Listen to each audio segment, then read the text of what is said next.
Saturday, August 13, on the New South Wales Central Coast. And the cream of Australian and international rally teams are getting ready for the start of the fastest and most challenging rally ever held in this country, the 1983 Dunlop 2GO International. For the next 2 days, these drivers and navigators will be racing against the clock over 300 kilometres of twisting, slippery mountain roads. In just 4 years, the Dunlop 2GO has grown to become Australia's premier rally, and with a list of stars better than any Academy Award presentation, over 30,000 spectators are here to see the action.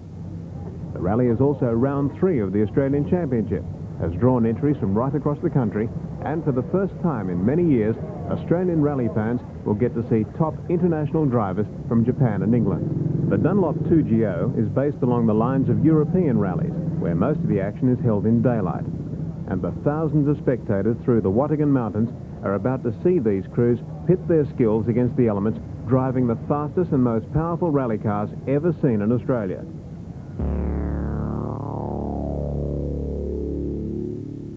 Heading the international lineup are 2 of Japan's best, Noriyuki Hotta and current Japanese rally champion Masao Kamioka.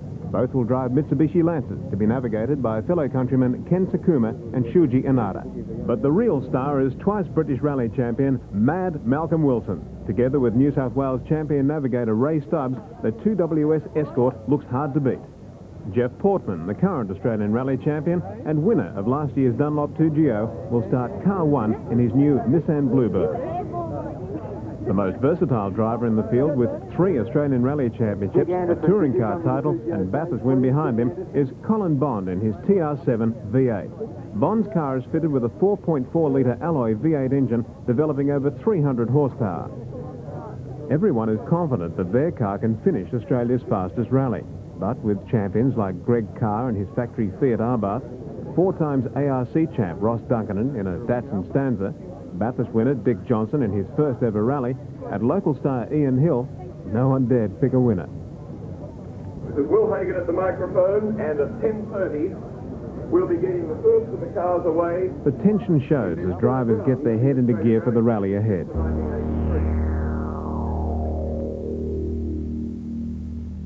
Flagged away by Mike Cleary, the Minister for Sport, Leisure and Tourism, the cars leave at 2-minute intervals on a transport section to the first competitive stage in the Arimba State Forest. Guides in the souvenir program to see the action, and the first car is away. The Dunlop 2GO International has always tested rally teams to the limit, but with 5 Australian rally champions, 3 Bathurst winners and 2 Japanese stars, the competition for twice British champion Malcolm Wilson was the best Australian rallying had seen for years. The rally was also a real test for Greg Carr. The imports will obviously go very well. Malcolm Wilson's definitely no slouch. But we've got a little bit of a problem that we've got to not only try and win this rally, but we've got to also get points for the Australian Championship. And a lot will depend on how certain competitors go, like Ross Duncan and a couple of others who are ahead of us on the table. So we've got to look out for them as well as trying to win this rally. But there's good competition, so we'll have to see how it goes.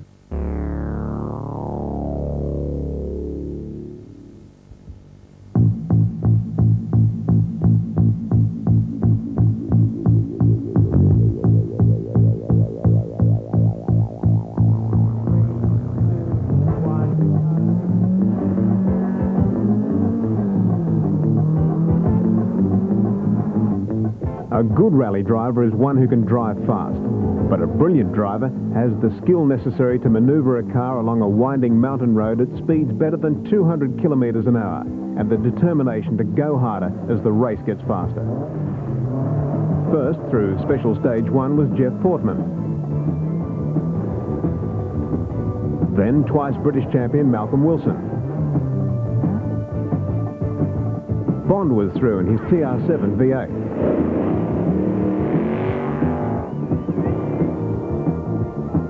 Doing well was Masao Kamioka in his Lancer. Victorian star Hugh Bell. Currently leading the Australian Rally Championship was Perth driver Ross Duncan in a Datsun Stanza. This was not to be Duncan's rally. Winner of the 1980 Dunlop 2GO was Wayne Bell, really flying in his Toyota. Another Perth driver, Clive Slater. Touring car star Bob Morris was having a guest drive in an Alpha Soot, running in the new Group A category for cars with minimal modifications allowed. Times at the end of Special Stage 1 showed that Mad Malcolm Wilson had pulled 16 seconds off Jeff Portman to be now leading the event. But it was local star Ian Hill who caused the upset. Starting behind 22 national classified drivers, Hill and navigator Phil Bonza had put in a brilliant performance. Yes, had a really good run in that first section. That's the only section we've done to date, but by my navigator's reckoning, we're only 12 seconds behind Malcolm Wilson on that stage. Which would put you second out, right? I believe we have beat every other car that's in front of us on that stage, yes. Portman was only 4 seconds behind Hill's BDA Escort to be right in there with his new Nissan Bluebird.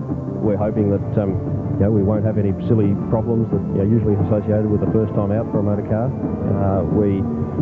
In the 2 days testing we had no problems at all, and we're quite confident that we'll be very rapid today.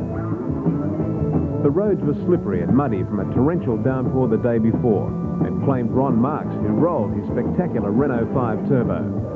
Australia's Ford hero and Bathurst winner Dick Johnson was also out of the event when the Precinct Performance Escort broke an axle. Well, actually we're at stage 3, heading down to the hairpin, and we got back in low gear to go up the hill, and there's a big rut there, and the thing leapt off the ground, and when it came back down it just snapped the left-hand axle. Well, at the moment we've had to dip out, and we're trying to locate an axle for it, but apparently it's some fancy thing. It must be out of a hole, probably. The service brake, where notes are compared and mechanics work against the clock to keep their cars competitive. The word comes through that rally leader Malcolm Wilson has had a puncture. Yes, we had us punched on Special Stage 5, 3 kilometres into the stage, and this was on the near side front wheel. We had to drive for 10 kilometres on it. We have lost a lot of time. I don't know exactly how much. And we've also had a little electrical problem on this last one. Portman is third, quite happy in the new Nissan Bluebird, but 1981 winner Colin Bond has lost time. We've made one mistake so far. We kept right at a fork instead of keeping left. It was just, John called it and I went the wrong way, and it just took me 30 seconds, I guess, to recover from that. But we're very happy the way the car's going, and I'm just starting to drive it properly, I feel. It's thumb down, head up, and hang on. Japanese stars Kamioka and Hotta were surprising everyone in their Lancers to be both running in the top 12.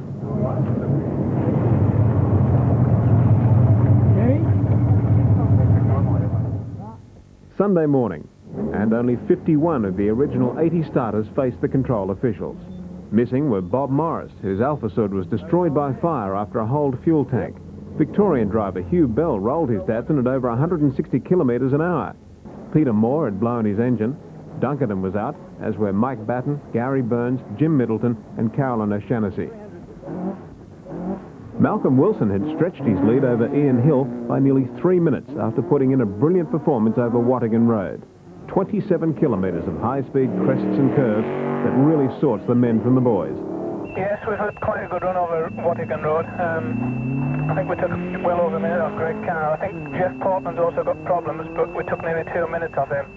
But that sort of stage really suits the Escort, and I did enjoy it very much, and up to press it's a very good event. Portman was in trouble. The current rally champion retired his car before Sunday's division with a broken valve spring and damaged rings. Greg Carr was now third. The Fiat Abarth performing well on unsuitable tyres following his rollover in the second round of the Australian Rally Championship in Queensland only weeks before. Well, the rollover's always on the cards. I mean, when you're going quick, you don't try and do it, but it doesn't take much to slip off the edge and tip over, but we'll certainly be trying to avoid it. But they fixed the car's absolutely perfect. They've worked like crazy on it in the last 2 or 3 weeks. Rallying was in a bit of a slump for a while, and this 2GO rally really has sort of picked rallying up in Australia. They had the Frenchman last year, Jean-Louis Leroux, and this year they've got, as you know, the 3 internationals. Next year, who knows? But it certainly is a good sign for Australian rallying.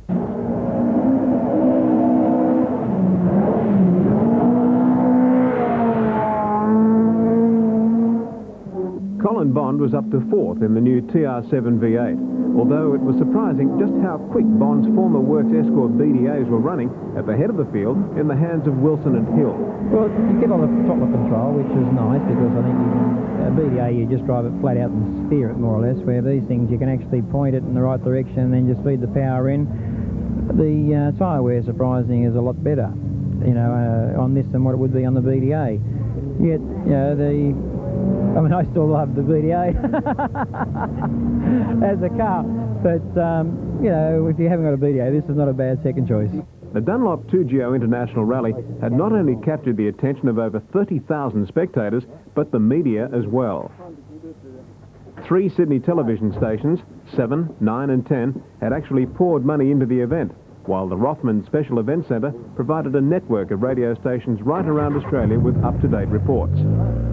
Sunday's first competitive section, Special Stage 13, was the famous Wattigan Road, and the news that Australia's fastest rally road had claimed the Dunlop 2GO's major star. It's like Bill at the end of the first day, like competitive Wattigan Road. Malcolm Wilson has failed to appear. He's failed to turn up, and it appears as though he's out of the event, and I'd say Ian Hill is now in the lead. The driver, who had impressed Australian rally fans like no other international before him, was out. Ian Hill was now in the lead, but Greg Carr's Fiat was flying and claimed a string of 4 fastest times. Such was the strain on the cars that the Canberra driver's steering wheel came off in his hands, and Bond also had to tighten his steering column. Special Stage 16, and Carr was 4 seconds faster than Victoria's David Officer, after rally leader Ian Hill went off the road. We had a few little problems this morning, but nothing too bad, and as far as I know, we're still leading the rally. And you've just broken the lap record again around the Jillaby Autocross circuit. Yes, I think we've fixed them all up on that one again. The sheer speed of the rally provided brilliant spectator entertainment, but drivers had never known a faster event. Another casualty was Gordon Levin, up to 9th place when he lost all steering with a broken tie rod. All it took was hitting a hole at the wrong angle, and car 19 was out of the rally.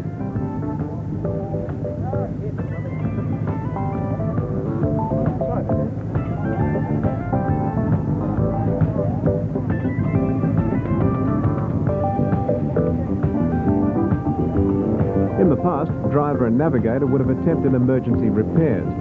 The Dunlop 2GO International was so fast and competitive that the crew could never make up the 10 minutes lost.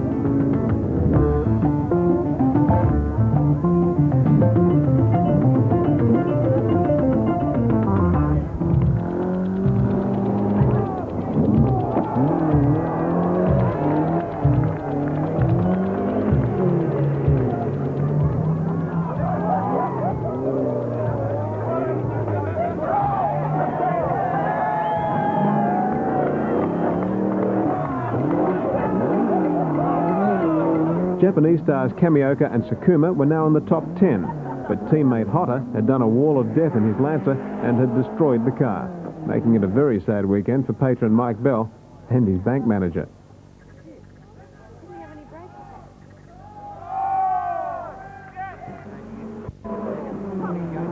Despite the high casualty list, the pace of the rally is still spectacular.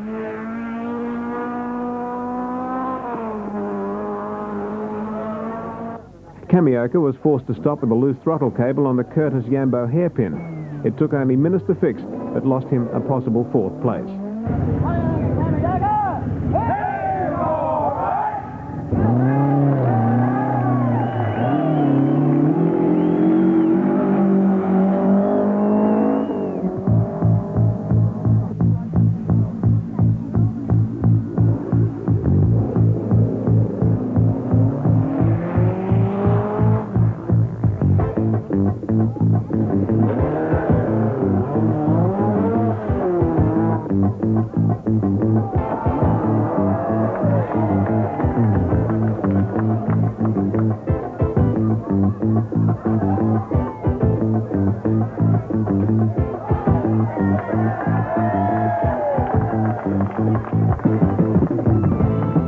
Special Stage 19, and Bond shared fastest time with Ian Hill.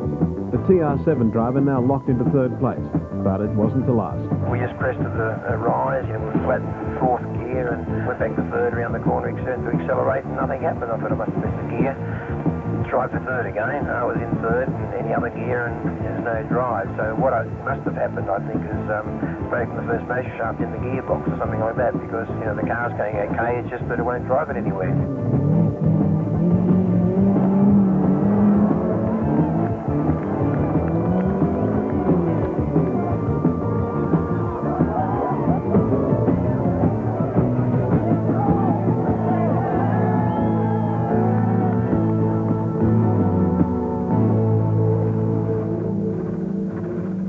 The end of Special Stage 20, and local star Ian Hill has diff problems. The car is only driving on one wheel, and the rally which Hill has tried to win for the last 4 years is falling from his grasp. Greg Carr's Fiat has hit the front and stretched the lead to about 2 minutes, but again the pace was to claim another star. The Fiat's gearbox had constant mesh gear failure, and Carr was left with only 5th gear and in the middle of a transport section. 6 of the leading 10 cars have dropped out since Sunday morning. Coote, Officer and Wise were keen to get on with the action, and after 2 days of rallying, 4th to 7th places were separated by only 27 seconds.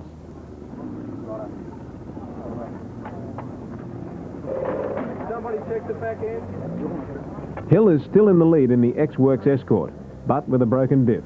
He's slow to start the last 3 stages, and Murray Coote is closing at 30 seconds a stage.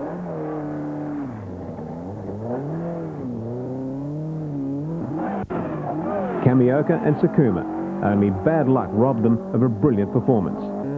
Sydney's Ed Mulligan still clowning around in Bruce Garland's Escort. We stopped on Mulligan for a minute and a half. Total time start. Just finished. Just get Japanese connection home. Gosford's Ron Kremen, now 7th. The final stage, the Jillaby Autocross Circuit, and Perth's Clive Slater claims 5th spot by only 5 seconds from 4th placed Graham Wise and John Williams in a Datsun 1600. Victorian driver Dinter Officer and navigator Kate Hobson drive into 3rd place in their Galant, 2 minutes ahead of Wise. Ahead of Officer, by only 38 seconds, was Queensland's Murray Coote and navigator Brian Marsden. And the winner, by only 22 seconds, Ian Hill and navigator Phil Bonza in the Escort BDA. It was the Gossard Privateer's first major rally win and the Dunlop 2GO's most popular. Just can't believe it's happening. We couldn't fix the car, so we just had to take a chance and go for it. Well, you broke the break on the Jillaby again today. You set fastest time yesterday, and you finished the day pretty good with a big win. And I guess tonight it's all champagne, is it? I'd say so, yeah. The presentation will be a great night.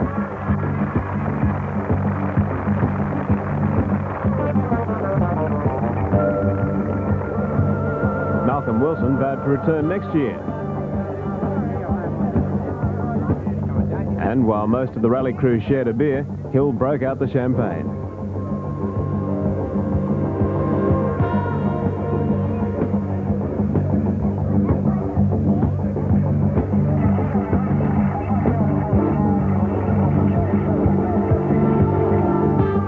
The Dunlop 2GO International, undoubtedly Australia's fastest and most competitive rally, and it was won by an unsponsored privateer driver.